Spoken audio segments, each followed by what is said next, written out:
Halo teman-teman semua, balik lagi di video hari ini sama aku Muhammad Hanif Rahman.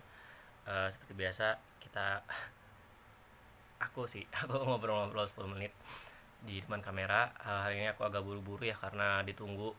Tadi janji seperti jam 9, sekarang jam 10 lewat 5. Udah janji jam 9, udah izin sih. Tapi ya tetap aja kan buru-buru ya. Lebih baik aku rekam sekarang supaya nggak lupa dan cepet diupload juga. Oke teman-teman, jadi pembahasan hari ini sesuai judul ya. Sesuai judul sensasionalisme, sensasionalisme,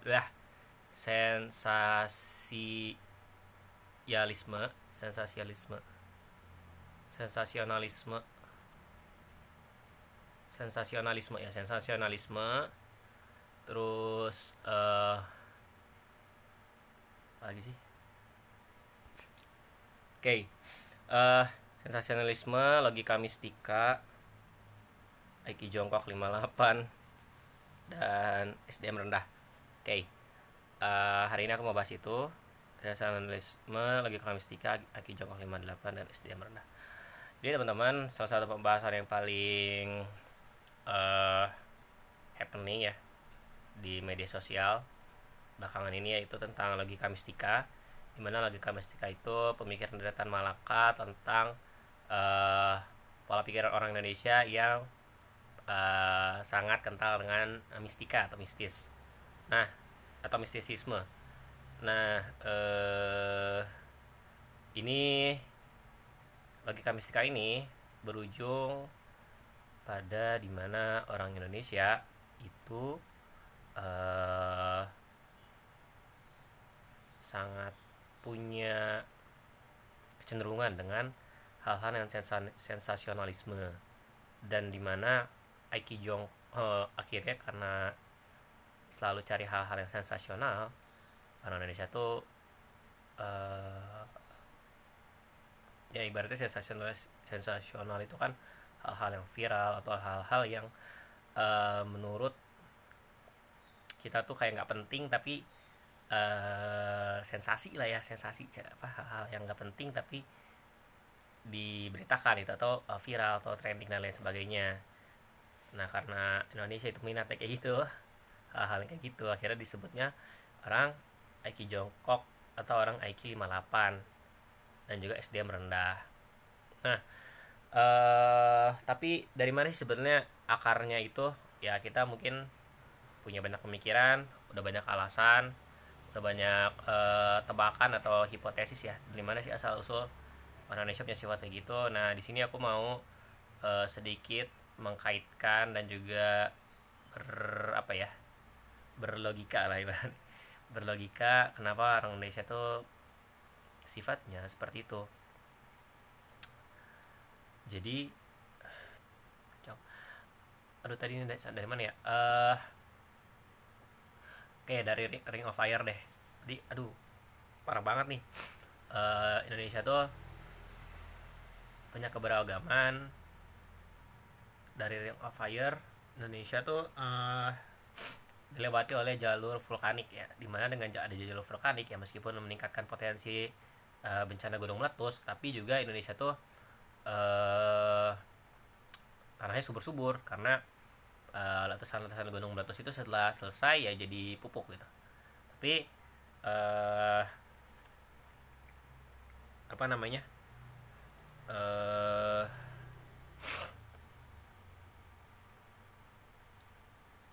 dengan adanya keberagaman itu di zaman dahulu kala, akibat keberagaman ini Indonesia itu jadi tempat yang indah ya. Tadi kita ada bisa menyimpulkan bahwa Indonesia itu indah gitu, punya banyak macam-macam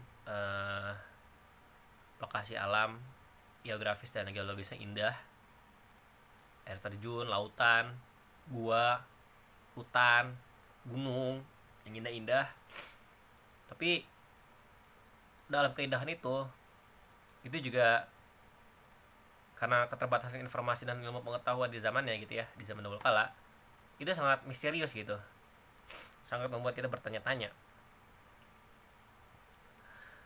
Nah dari kemisteriusan itulah dan keterbatasan pengetahuan itulah berkembang logika mistika supaya manusia Indonesia bisa bertahan hidup. Jadi logika mistika pada zamannya itu sangat penting. Kalau misalkan gini ya teman-teman, dulu orang Indonesia itu hidupnya di hutan. Di hutan itu banyak hewan-hewan, hewan buas, dan banyak makhluk-makhluk yang berbahaya, beracun, berbisa dan lain sebagainya. Ular, harimau, monyet, badak, beruang dan lain sebagainya, serigala. Nah, banyak makhluk-makhluk yang berbahaya untuk manusia ketika zaman itu. Nah, untuk ya dulu manusia sebetulnya ya juga sama kayak kita gitu, punya rasa ingin tahu dan belajar dan sebagainya. Tapi yang paling penting adalah bertahan hidup terlebih dahulu. Di zaman dulu orang Indonesia tuh harus bisa bertahan hidup dari ancaman geologis geografis ya, dari gunung meletus, dari bencana alam, gempa dan gunung meletus nih, dan juga mungkin angin juga mungkin Indonesia, angin badai, gunung, gempa, dan juga kita harus melawan ancaman makhluk hidup ya, ular gitu kan, makanan beracun, buah-buahan beracun, terus juga tumbuhan berduri, terus juga kawanan hewan, gajah dan sebagainya. Kita harus bertahan hidup dengan kondisi seperti itu. Nah, dengan keterbatasan informasi, maka informasi yang paling mahal untuk saat itu orang Indonesia adalah informasi untuk bertahan hidup. Informasi untuk bertahan hidup, meskipun itu gak rasional, yang penting kan bertahan hidup gitu ya. Yang penting kita bisa selamat dari harimau, dari macan dan lain sebagainya. Maka dibuatlah pengetahuan logika mistika. Logika mistika dibuat supaya manusia itu paham akan pakem tertentu, batasan-batasan tertentu, dan melestarikan gitu ya peradaban manusia, walaupun mungkin gak logis dan ya gak cocok zaman sekarang gitu. Tapi logika mistika pada zaman itu membuat manusia itu bertahan hidup, dan juga membuat manusia itu ya hidupnya sejahtera gitu. Yang penting kan itu dulu ya, sejahtera dan bertahan hidup. Walaupun mungkin pengetahuan rasional kita tuh agak terlambat gitu kan, agak ke arah yang salah, tapi ya seenggaknya kita bisa bertahan hidup. Maka berkembanglah logika mistika itu, dan dipertahankan logika mistika itu sampai sekarang. Nah, kalau kita maka dari itu ketika sekarang gitu ya, kita di zaman ini, kenapa kita masih menemukan orang-orang menggunakan logika mistika? Karena logika mistika itu bagi sebagian orang itu cara bertahan hidup, bukan cuma cara berpikir dan cara bernalar dan cara belajar, tapi itu cara bertahan hidup. Kalau misalkan dia melanggar logika dia, ya nanti dia nggak bertahan hidup dong bagi pemegang logika mistika. Nah, yang perlu kita lakukan sekarang adalah bagaimana orang-orang yang masih memegang logika mistika untuk tetap bisa bertahan hidup meskipun dia tidak memegang logika mistika dia. Yang mungkin agak sulitnya adalah karena udah tradisi, karena udah warisan, ya ada kekhawatiran itu menghapus sejarah dan menghapus hubungan gitu ya dengan masa lalu. Nah, inilah yang perlu kita mitigasi juga gitu, cari balance-nya. Yang pasti kalau untuk mau menghapus logika mistika, maka harus ada pengetahuan baru yang lebih rasional dan juga lebih bisa sukses membuat kita bertahan hidup dan membuat kita sejahtera. Jadi kurang lebih itu sih dari aku, teman-teman. Nah, kalau udah seperti kita udah mulai beralih dari logika mistika ke logika yang rasional yang benar, maka nanti udah nggak jadi lah gitu Aiki jongkok dan juga STM rendah. Jadi itu teman-teman, logika mistika itu masih bertahan karena kepercayaan terhadap premis logika mistika itu sumber daya untuk kita bertahan hidup. Oke, mungkin aku agak lebih panjang sedikit ya, karena ada beberapa hal yang mau aku sampaikan juga. Dan juga kadang-kadang yang sulit untuk yang menyebabkan sulit untuk mengajarkan logika rasional adalah karena premis dan pernyataan dari logika rasional itu mengancam premis dan pernyataan dari logika mistika gitu. Jadi karena kan kita sebagai manusia itu punya punya preferensi untuk mendengarkan apa yang kita mau. Jadi kita cuma mau mendengar apa yang kita mau gitu. Kalau misalkan kita mendengarkan suatu pernyataan yang kita tidak mau dengar, ya itu akan jadi masuk kuping kiri keluar kuping kanan, tidak angin lalu aja gitu. Maka dari itu ketika kita memperkenalkan logika rasional itu jadi harus dibungkus sedemikian rupa supaya premis dan pernyataannya itu sesuai itu mau kita dengar gitu. Maksudnya kayak enak didengar, enak dipahami gitu. Ya mungkin pelan-pelan itu, nggak langsung bertolak belakang dengan premis dan pernyataan dari logika mistika yang udah dipegang. Jadi ada jalan tengahnya gitu, untuk ada jembatannya ketika mau dari logika mistika nyebrang ke logika rasional gitu sih.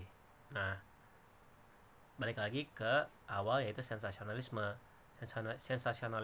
Kenapa Indonesia seperti itu? Karena tadi logika mistika kita itu akan berfungsi, akan dipegang kalau dia itu sangat-sangat important atau high value itu. Kalau misalkan dia biasa-biasa aja informasinya, bukan tidak spesial gitu ya, tidak bahasanya mungkin valuable, atau pokoknya kalau misalkan dia tidak magis. Kalau logika mistika ini tidak magis, nanti ya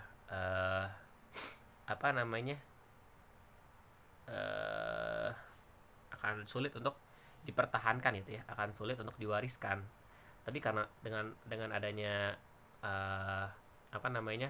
rasa magis, rasa sensasionalisme dari logika mistika ini, jadi ya orang akan lebih cepat menerimanya gitu. Karena dengan rasa sensasionalisme itulah yang menyebabkan transfer logika ini lebih cepat gitu dari seorang guru pada muridnya gitu sih. Nah,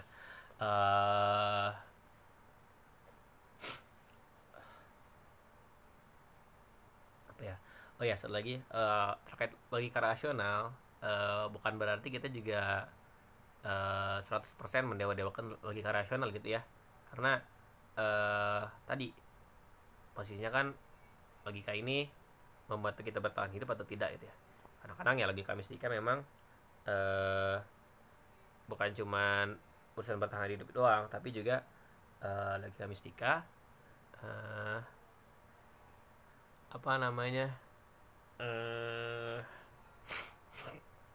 tadi kultur dan kebudayaan. Jadi nggak susah sih untuk memecahnya. Dan ada juga mungkin ya, kalau kayak mungkin aku sendiri gitu ya, yang berpendapat bahwa Islam itu maksudnya logika rasional, tapi mungkin ada orang lain yang melihat Islam itu logika mistika juga gitu. Nah, mungkin ada perbedaan-perbedaan seperti ini yang perlu untuk ditemukan titik tengahnya gitu. Gitu sih teman-teman. Ini memang nggak segampang itu ya. Yang paling penting kita saling menghormati orang lain, dan tujuan utamanya adalah dengan berlogika ini kita dapat bertahan hidup dan juga hidup sejahtera. Mungkin dari aku cukup sekian. Hari ini bonus ya, tambah 4 menit karena penjelasannya nggak cukup kalau 10 menit aja tadi. Itu aja teman-teman, semoga dapat dipahami video kali ini. Sampai bertemu besok dengan video-video berikutnya. Assalamualaikum warahmatullahi wabarakatuh. Kalau misalkan kalian gak sengaja ketemu video ini, kalian juga boleh untuk tulis di kolom komentar pembahasan apa yang mau kalian dengar, atau kalian punya pendapat, tulis aja di kolom komentar. Kalau kalian suka videonya boleh kalian like, dan kalau misalkan kalian pengen orang-orang yang juga punya pemahaman ini, share ke teman-teman kalian. Itu aja sih teman-teman, terima kasih. Assalamualaikum warahmatullahi wabarakatuh. Ya boleh juga subscribe ya, kalau misalkan kalian mau konten ini ada di feed kalian, subscribe.